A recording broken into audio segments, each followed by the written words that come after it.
Låg bryggen och speglade ryggen i vågornas glittrande led.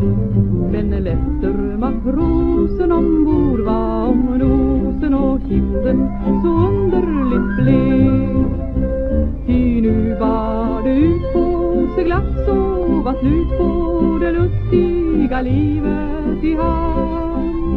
Med dansen på logen och skrålen från krogen och flickornas längtande famn. Ja, nu fick hon vänta hans blåögda jämta tills skeppet kom åter henne.